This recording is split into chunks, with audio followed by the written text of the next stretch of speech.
রবীন্দ্রনাথ ঠাকুরের গান আমার সোনার বাংলা নিয়ে চলতি মাসে বিতর্কের ঝড় উঠেছে ভারতে। আসামের এক কংগ্রেস নেতার মুখে বাংলাদেশের জাতীয় সঙ্গীতের কয়েকটি লাইন উচ্চারণের পরেই পুরো রাজ্য জুড়ে শুরু হয় রাজনৈতিক উত্তেজনা। তবে আসামের বিতর্ক শেষ হওয়ার আগেই আরেকটি বিতর্কের জন্ম দেয় নরেন্দ্র মোদীর দল বিজেপি। বাংলাদেশের পর এবার ভারতের জাতীয় সঙ্গীত নিয়ে বিতর্কের জন্ম দিয়েছে দলটি, যা নিয়ে চলছে তুমুল বাকযুদ্ধ। বিস্তারিত জানাচ্ছেন শেখ ফরিদ। ভারতের পশ্চিমবঙ্গে শুরু হয়েছে নতুন এক দ্বন্দ্ব।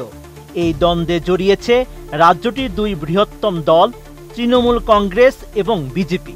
বিষয়টি এবার রাজনীতির বাইরে গিয়ে ছুঁয়েছে জাতীয় সঙ্গীত নিয়ে। রবীন্দ্রনাথ ঠাকুরের লেখা জনগণ মন নিয়ে তুমুল বিতর্ক শুরু হয়েছে দেশটিতে। জনগণ মন অধিনায়ক জয় হে ভারত ভাগ্য বিধাতা। বিতর্কের সূত্রপাত ঘটে কর্ণাটকের বিজেপি নেতা বিশ্বেশ্বর কাগেরির বক্তব্যকে ঘিরে। তিনি জানান, ভারতের জাতীয় সঙ্গীত হওয়া উচিত ছিল বন্দে মাতারাম। জনগণ মন মূলত ব্রিটিশ কর্মকর্তাদের স্বাগত জানাতে লেখা হয়েছিল। RICL TMX, যুগের পর যুগ স্থাপনা থাকে মজবুত।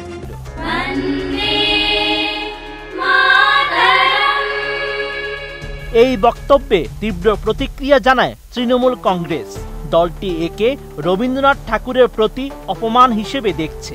বিজেপি নেতা পরে অবশ্য মন্তব্য প্রত্যাহার করে জানান, তিনি অপ্রয়োজনীয় বিতর্ক দীর্ঘায়িত করতে চান না। তবে ততক্ষণে রাজ্যের রাজনীতি উত্তপ্ত হয়ে ওঠে।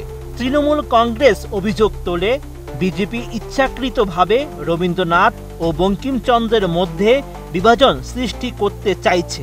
অন্যদিকে বিজেপির দাবি, বিশেষ একটি সম্প্রদায়কে খুশি করতে তৃণমূল সরকার ১৫০ বছর পূর্তি উপলক্ষে বন্দে মাতারাম উদযাপন থেকে বিরত থাকছে। যেদিন রাজ্য জুড়ে বিজেপি কর্মীরা বড় আয়োজনে বন্দে মাতারামের ১৫০ বছর উদযাপন করে, সেদিন তৃণমূল কংগ্রেস সীমিত আকারে রবীন্দ্রনাথ ঠাকুরের ছবিতে ফুল দিয়ে শ্রদ্ধা জানায়। দলটি জানায়, বিজেপি রাজনৈতিক ফায়দা তোলার জন্য বঙ্কিমচন্দ্র ও রবীন্দ্রনাথকে একে অপরের বিপরীতে দাঁড় করাচ্ছে। আর তৃণমূল জানিয়েছে, রাজ্য সরকার এরই মধ্যে বঙ্কিমচন্দ্র চট্টোপাধ্যায়ের সম্মানে বিশেষ একটি কমিটি গঠন করেছে। পাশাপাশি তারা অভিযোগ তোলে, বিজেপি ইতিহাস বিকৃত করছে। কারণ বিজেপি নেতা দাবি করেছেন, রবীন্দ্রনাথ ঠাকুর জনগণ মন ব্রিটিশদের খুশি করার জন্য লিখেছিলেন, যা ইতিহাসবিদরা এরই মধ্যে ভুল প্রমাণ করেছেন। বন্দে মাতারাম গানটি ১৮৭০-এর দশকে বঙ্কিমচন্দ্র চট্টোপাধ্যায় সংস্কৃত ভাষায় রচনা করেছিলেন। এটি স্বাধীনতা সংগ্রামের সময় ভারতীয়দের অনুপ্রেরণার প্রতীক হয়ে ওঠে।